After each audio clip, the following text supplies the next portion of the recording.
My cute neighbor took me to her family barbecue, and then, in front of her entire family, she introduced me as her boyfriend without warning. But I had never once held her hand, never taken her on a date, never been anything to her but the quiet man who lived next door.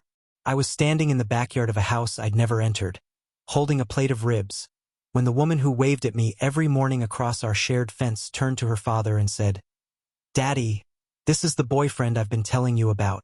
I almost dropped the plate. 20 pairs of eyes turned toward me. Her father's face broke into a smile so wide it made my chest ache, and I had 3 seconds to decide.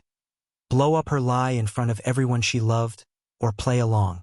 My name is Ethan. I'm 34. Divorced 2 years now, the kind of man my ex-wife once described in a single, quiet, devastating sentence. She said living with me was like living with furniture. Present. Functional. Never in the way, never in the room either. I didn't argue with her. I never do. Some men raise their voices when they're hurting. I go quiet. Quiet like a house with the lights off.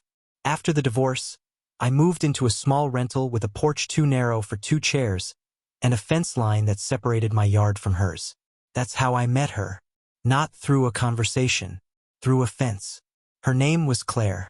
She lived next door with a garden that smelled like rosemary and cut grass, and every morning at exactly 7:15, she'd step outside in an old flannel shirt, coffee mug in hand, and lift her hand in a small wave across the fence before I even opened my door. She never waited for me to wave first. She just did it every single day like it was already decided between us that this was ours. I looked forward to that wave more than I looked forward to anything else in my life. I never told anyone that. I barely admitted it to myself. Then, about 8 months ago, something changed. Every Saturday morning, I'd open my front door to grab the newspaper, and there would be something sitting on my porch railing. A jar of homemade jam. A loaf of bread still warm enough to fog the plastic wrap. A small potted herb with a folded note that just said, "Thought you could use some greenery." No name, no signature, nothing. I knew it was her. Nobody else in that neighborhood baked bread that smelled like cinnamon and rain. I never once asked her why. I told myself it was neighborly kindness, nothing more. But I counted every single one. 34 Saturdays. 34 small, quiet gifts left by a woman who barely said more than good morning to me. And every single time, I stood on my porch holding whatever she'd left, asking myself the same question I never had the courage to ask her face to face. Why me? Then, 3 days before that barbecue, she knocked on my door for the first time in 8 months of living beside each other. Not a wave, an actual knock. She stood there in the doorway wearing a soft green sweater, her hair pulled back, looking somehow more nervous than I'd ever seen her. She said her family was hosting a barbecue that weekend, and her father's knee had been giving him trouble, and her brother was working a double shift, and they needed an extra pair of hands to help set up chairs and tables. Would I mind coming? I said sure. Just like that. No hesitation, no second thought. I didn't stop to wonder why, out of everyone she could have asked, she was standing on my porch asking me. The drive to her parents' house took 20 minutes down a road lined with old oak trees, their branches hanging so low they nearly brushed the roof of my car. The house itself sat at the end of a gravel driveway, white paint peeling gently at the corners, a porch with 2 rocking chairs that looked like they'd witnessed 30 years of Sunday dinners. Smoke curled up from a grill in the backyard, carrying the smell of charcoal and something sweet, maybe brown sugar, maybe honey. String lights hung between the trees, waiting for the sun to go down. Claire's father met me at the gate. A broad, weathered man in his 60s, with hands like they'd built half the house themselves. He looked at me the way fathers look at men they're quietly measuring, deciding in the first few seconds whether you're worth the trust they haven't given you yet. Then his face softened, and he pulled me into a handshake that turned into something close to a hug. "Claire's told us so much about you," he said. I nearly choked on the words before they even reached me. Told them so much about me? In 8 months of living next door to her, she'd never said more than a dozen sentences to me in total. And yet here was her father, treating me like I'd been part of this family's Sunday dinners for years. I helped carry folding tables across the yard. I stacked chairs beside the porch. I laughed at stories about Claire as a little girl, chasing fireflies barefoot in this very yard. Stories told by aunts and uncles I had never met but who somehow already knew my name. And then Claire walked out through the screen door, crossed the yard toward me with an ease that startled me, slid her arm through mine like she'd rehearsed the motion 1,000 times in her head, and turned to her father with words that stopped my heart in my chest. "Daddy, this is the boyfriend I've been telling you about." The plate in my hands tilted. 20 faces turned toward me at once. And somewhere behind that porch light, I caught Claire's eyes locked onto mine, and in them I read something she could never have said out loud in front of her whole family. "Please, don't correct me. Not here. Not now." I gave one small nod. That was all it took. For the rest of the evening, I became Claire's boyfriend in front of people who loved her more than anything on earth. I sat beside her at the long table under the string lights. I let her lean her shoulder against mine when the conversation slowed into that lazy, comfortable rhythm only families have. Aunts and uncles asked the usual questions. "What do you do? Where did you two meet? How long have you been together?" Claire answered every single one without missing a beat, like she'd rehearsed this exact moment 100 times in the mirror. 8 months, she said. Exactly as long as she'd lived next door to me. And that's when something cold and strange settled into my chest. Every detail she gave her family was true. Every single one. The only thing she'd changed was one word. Neighbor became boyfriend. The rest was just our real life, tilted a few degrees toward a future that hadn't happened yet. Before I go further into what happened that night, I need to ask you something, because if you've made it this far, you already care about how this ends. My ex-wife once told me I'd never build anything people would care about. She said it the week she left, standing in the doorway with her suitcase already in the car. She said I'd never make it to 50,000 people who'd actually want to hear what I have to say. I didn't argue with her that day either. I just quietly promised myself I would. So if this story is pulling at something in you right now, if you want to see me prove her wrong, hit subscribe and turn on that notification bell before we go back into that backyard. Every single one of you watching this is part of that 50,000. Let's get there together. Now, back to the yard, back to the string lights, back to the family who thought I belonged to their daughter. A man walked through the gate late, still in his work clothes, boots dusty, jaw set hard. Claire's brother, Marcus. He looked me up and down without offering his hand, the way a man sizes up something he hasn't decided is safe yet.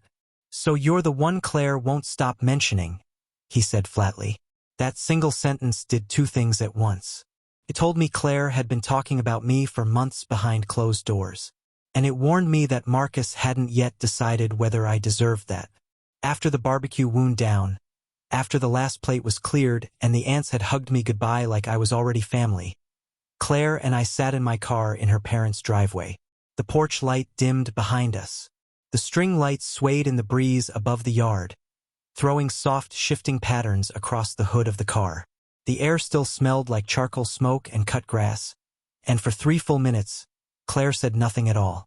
I watched the clock on my dashboard move from 9:14 to 9:17, and I held my breath more times than I could count. Then she finally spoke, and her voice was flat, worn smooth like a stone that had been turned over in someone's pocket for a very long time. "My dad's knee isn't the only thing that's wrong," she said. "He has a heart condition. Congestive heart failure.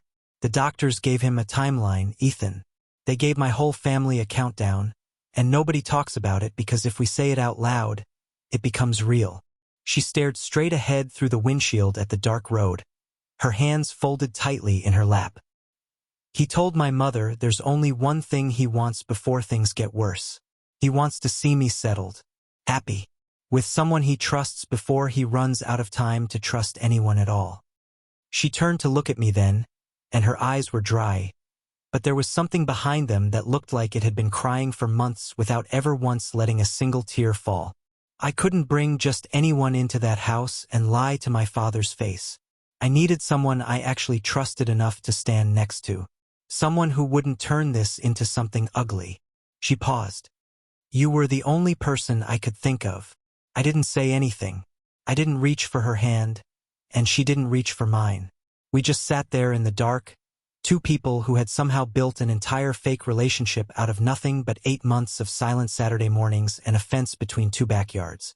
When I finally drove home that night, I walked into my kitchen and stood there under the flickering light, staring at the loaf of bread she'd left me 3 days earlier, now going stale on my counter. And for the first time since my divorce, I felt something crack open inside my chest that I thought had sealed shut for good. I wasn't angry that she'd used me. I wasn't even confused anymore about why she'd chosen me out of everyone she knew. I was terrified, because somewhere between carrying folding chairs across that yard and hearing her father call me son before I'd even earned it, I realized I didn't want this to be pretend anymore, and that terrified me more than any lie ever could. I agreed to keep going, not because she asked me to, but because some part of me had already stopped pretending this was only about her father. Every Saturday after that, I found myself crossing that fence line for real, instead of just waiting for what she'd leave on my porch. I helped her father repair the loose boards on his back steps, my hands blistering next to his while he told me stories about building that house with his own father 30 years earlier. I sat with Claire's mother on the porch some evenings, listening to her talk about the early days of her marriage, back when she and Claire's father had nothing but a rented apartment and a second-hand truck.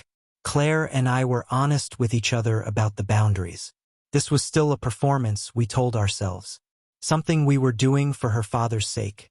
Nothing more. No promises, no confusion. Just two people protecting a family from a truth too heavy to say out loud. But every Saturday, that boundary got a little thinner.